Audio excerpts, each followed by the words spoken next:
What's going on, everyone? Welcome back to another video. Today I'm going to show you an easy free trick that you can do right now to help boost the performance on your PlayStation console. And this is going to be a step-by-step tutorial. It's also very easy to do this. So without further ado, let's go ahead and just get started. So step number one is you're going to completely turn off your PlayStation console. Once you turn it off, you're going to want to wait a few seconds until it shuts down completely.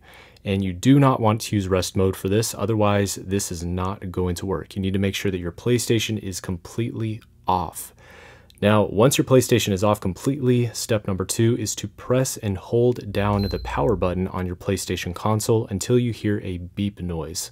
Once you hear a beep, you're going to continue to hold down the power button until you see the safe mode menu appear on your TV or your gaming monitor.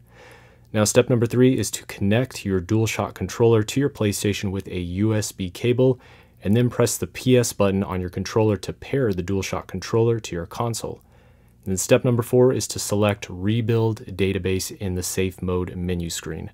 This is very similar to defragging your hard drive on a PC, and no, this is not going to delete any games or important data from your console. So don't worry, it's not going to do anything bad. Now, depending on your console, this rebuild process can take anywhere from as long as 5 minutes to 2 hours. For me, this was done relatively quickly in about 30 seconds or so. And once this process is completed, you are done. Your PlayStation restarts and you can enjoy your newly optimized PlayStation with better performance.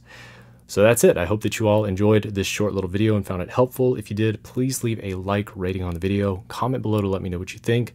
And as always, don't forget to subscribe and ring the bell for post notifications. I'll see you guys on the next video.